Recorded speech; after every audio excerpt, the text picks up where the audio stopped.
Kisah meninggalnya Ali bin Abi Thalib di bulan Ramadan. Ali merupakan sepupu dan menantu dari Nabi Muhammad Sallallahu Alaihi Wasallam. Ali adalah khalifah pertama dari kalangan Bani Hashim. Ayahnya adalah Abu Talib bin Abdul Muttalib bin Abdu Manaf, dan ibunya bernama Fatimah binti Asad bin Hashim bin Abdu Manaf. Ali dilahirkan di dalam Ka'bah dan mempunyai nama kecil Haidarah. Untuk meringankan beban Abu Talib yang mempunyai anak banyak, Rasulullah Sallallahu Alaihi Wasallam merawat Ali. Sejak saat itu Ali tinggal bersama Rasulullah di rumahnya dan mendapatkan pengajaran langsung dari beliau. Ia baru menginjak usia 10 tahun ketika Rasulullah menerima wahyu yang pertama. Sejak kecil Ali telah menunjukkan pemikirannya yang kritis dan brilian. Kesederhanaan, kerendah hatian, ketenangan dan kecerdasannya yang bersumber dari Al-Quran dan wawasan yang luas, membuatnya menempati posisi istimewa di antara para sahabat Rasulullah Sallallahu Alaihi Wasallam lainnya. Kedekatan Ali dengan keluarga Rasulullah Sallallahu Alaihi Wasallam kian erat, ketika ia menikahi Fatimah, anak perempuan Rasulullah yang paling bungsu. Dari segi agama, Ali bin Abi Thalib adalah seorang ahli agama yang faqih di samping ahli sastra yang terkenal, antara lain lewat bukunya, Nahjul Balaghah. Syahidnya Utsman bin Affan membuat kursi kekhalifahan kosong selama 2 atau 3 hari.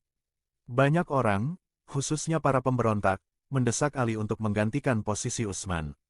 Para sahabat Rasulullah Sallallahu Alaihi Wasallam juga memintanya, akhirnya dengan sangat terpaksa Ali menerima jabatan sebagai khalifah keempat. Mungkin karena suasana peralihan kekhalifahan kini penuh dengan kekacauan, para pemberontak yang menyebabkan syahidnya Utsman masih merajalela dan membuat onar. Sementara ada banyak orang yang menuntut ditegakkannya hukum bagi pembunuh Utsman. Situasi saat itu membuat Ali sulit untuk memulai penataan pemerintahan baru yang bermasa depan cerah. Usahanya membuat penyegaran dalam pemerintahan dengan memberhentikan seluruh gubernur yang pernah diangkat Utsman, malah memicu konflik dengan Muawiyah. Di sisi lain, muncul konflik antara Ali dan beberapa orang sahabat yang dikomandani oleh Aisyah, Ummul Mukminin. Puncak konflik ini menyebabkan meletusnya Perang Jamal, Perang Unta. Dinamakan demikian karena Aisyah mengendarai unta. Talha bin Ubaidillah dan Zubair bin Awam yang berada di pihak Aisyah gugur, sedangkan Aisyah tertawan. Pertentangan politik antara Ali dan Muawiyah mengakibatkan pecahnya Perang Siffin pada 37 Hijriah. Pasukan Ali yang berjumlah sekitar 95.000 orang melawan 85.000 orang pasukan Muawiyah. Ketika peperangan hampir berakhir, pasukan Ali berhasil mendesak pasukan Muawiyah. Namun sebelum peperangan dimenangkan, muncul Amr bin Ash mengangkat mushaf Al-Quran menyatakan damai. Terpaksa Ali memerintahkan pasukannya untuk menghentikan peperangan, dan terjadilah gencatan senjata. Akibat kebijakan Ali itu, pasukannya pecah menjadi 3 bagian. Kelompok yang tetap mendukungnya, kelompok yang menyatakan mengundurkan diri, dan kelompok Khawarij yang memisahkan diri serta menyatakan tidak senang dengan tindakan Ali.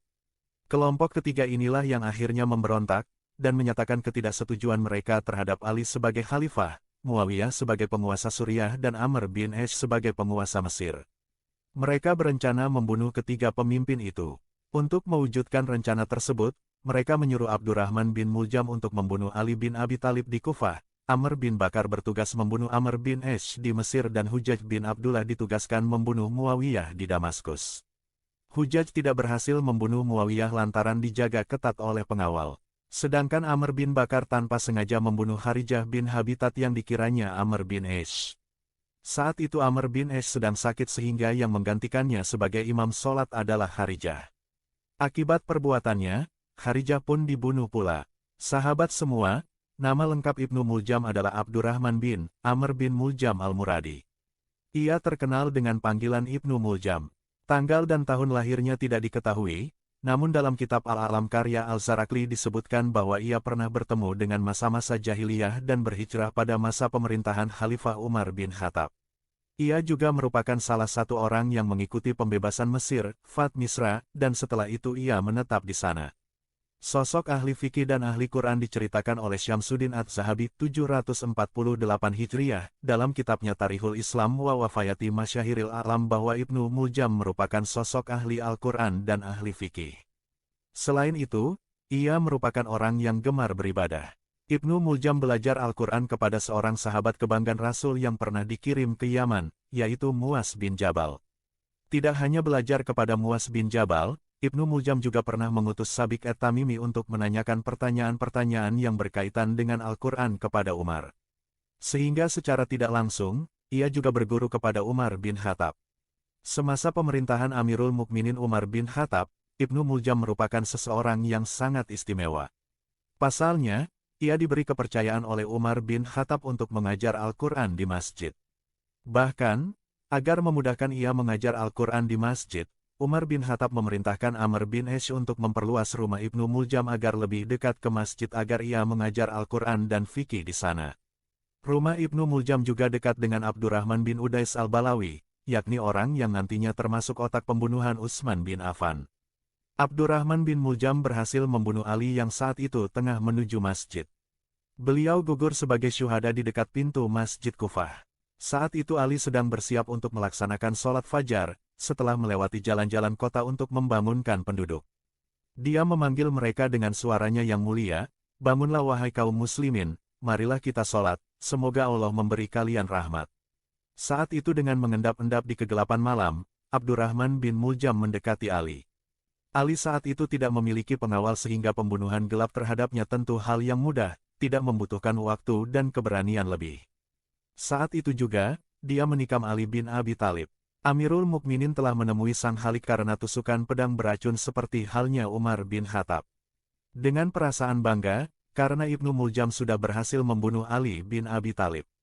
Dia tidak merasa menyesal sama sekali, padahal Ali bin Abi Thalib sudah dipastikan masuk surganya Allah Subhanahu wa Ta'ala.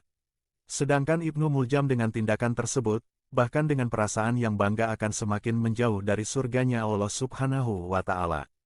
Itulah orang yang sudah ditutup hidayah hatinya oleh Allah Subhanahu wa Ta'ala. Setelah bagian kepala Ali ditetak dengan pedang, ia segera dibawa ke rumahnya.